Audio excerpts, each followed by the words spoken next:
And after the, don't, there's absolutely no need to hold your applause to the end.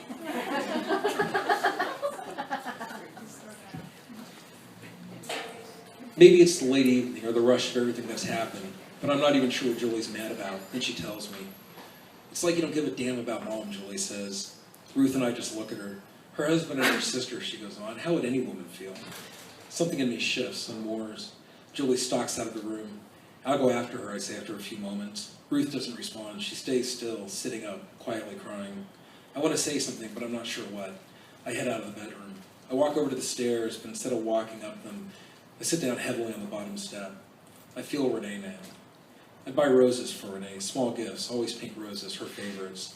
She wrote letters to me. I like those letters. They were like pages from a diary, plain, not trying to be poetic or even have any idea how to do so. They were only honest, and I need the poetry in that. Everything that happened with us happened in a rush, but it was a long, bursting rush, like a lap sprint and we rushed together. I knew what we had, and I feel it now.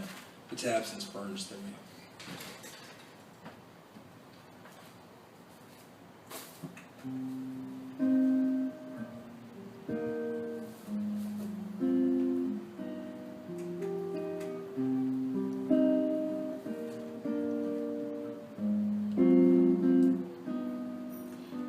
You don't know what love is until you've learned the meaning of the blues,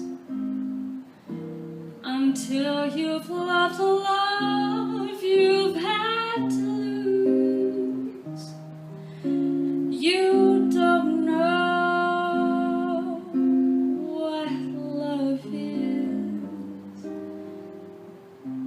don't know how lips hurt until you've kissed and had to pay the cost, until you've flipped your heart and you have lost.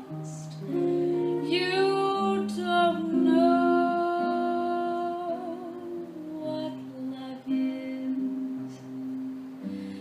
do you know how a lost heart fears the thought of reminiscing and how lips that taste of tears lose their taste for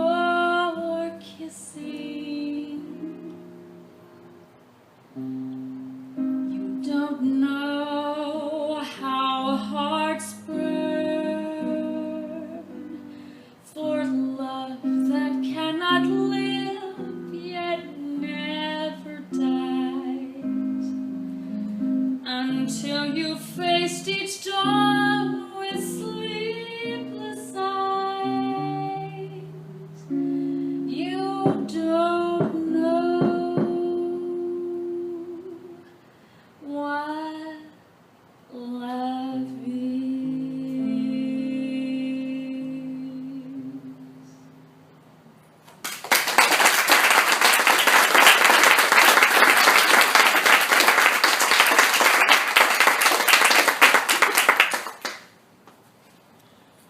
I'm drowning in memories, struggling to breathe.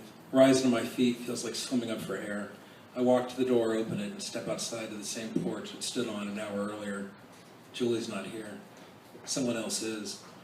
And he lifts his shirt to show me the gun tucked in his waistband. Don't make me do this here, he says, and he nods toward the open door. Not where your family will find you. He leads me toward his band, and I look back before I duck inside, back at the house, back at Baltimore's tall, dark buildings behind it. I've never felt more scared or alone.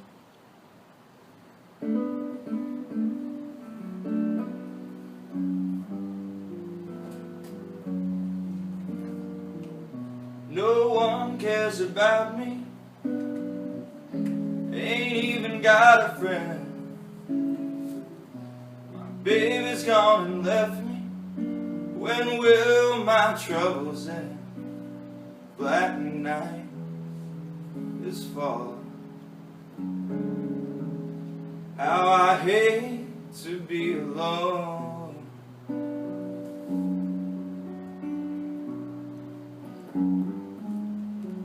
I keep crying for my baby. Still another day is gone.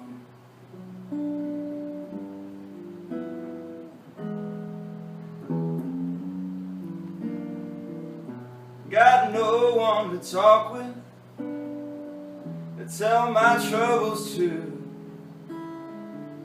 Don't even know I'm living, baby, since I lost you. Black night is falling. How I hate to be alone.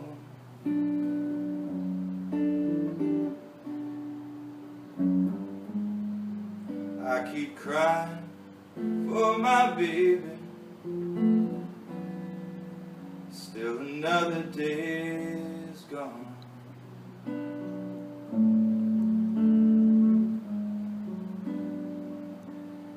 I keep crying for my baby. Still another day is gone.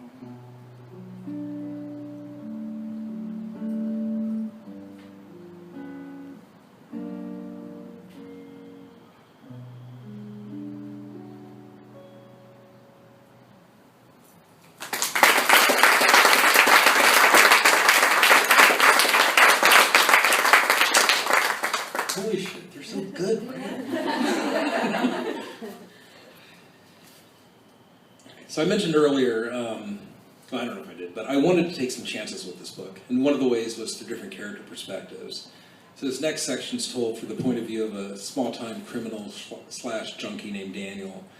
And he's written with a faster, free-flowing stream of consciousness. This scene takes place right as the book opens, after Tom's witnessed the murder of a crime boss, tries to escape, and gets punched out by Daniel.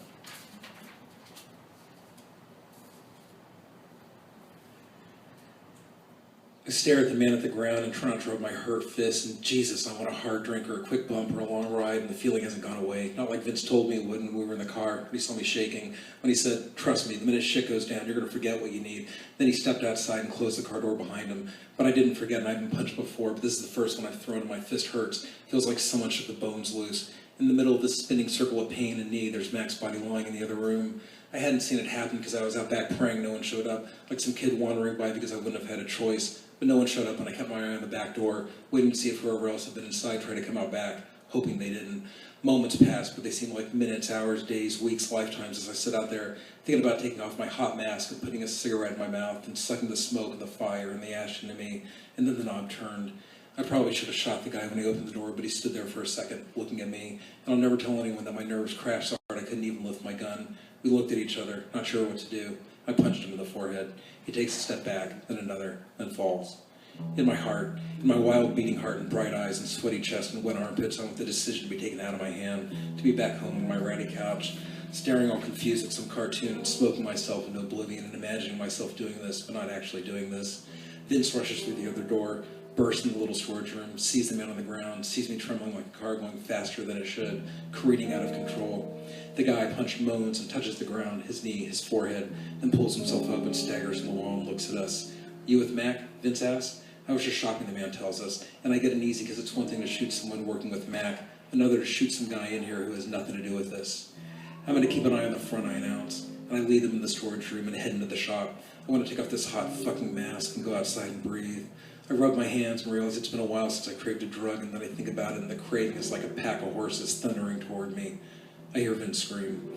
All my hesitation is gone, and my gun is in my hand, and I'm in the storage room. The smell hits me, burns my eyes, fills my nose. I see Vince on the ground, and the customer guy is tugging at the back door, and I figure Vince has been shot, but there's no blood, just that god-awful smell, and then I see the small pin of mace on the clean concrete floor. How the fuck did a pro like Vince let himself get maced? I look at the customer, and he looks back at me, and my gun is heavy in my hand, and everything seems to be happening in slow motion as he pulls open the back door, and the wall next to him explodes. I look down at my gun, wondering if I lifted it and fired. It's still pointed at the ground.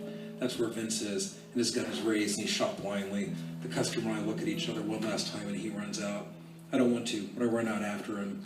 He's gone, but there are only two ways he could have gone: around the store and into the street, or he could have run into the dense woods 50 feet behind the store. I choose the woods, and when I'm deep enough inside, I turn and look back at the store and make sure Vince isn't lurking out. I hide behind a tree and pull off my mask and suck in air and search my pockets for a cigarette and find one and drop it. That man isn't in these woods, but I don't care. I'm starving for air. I touch my sweaty face and sink to the ground and put my back against a tree and close my eyes. I breathe in the woods.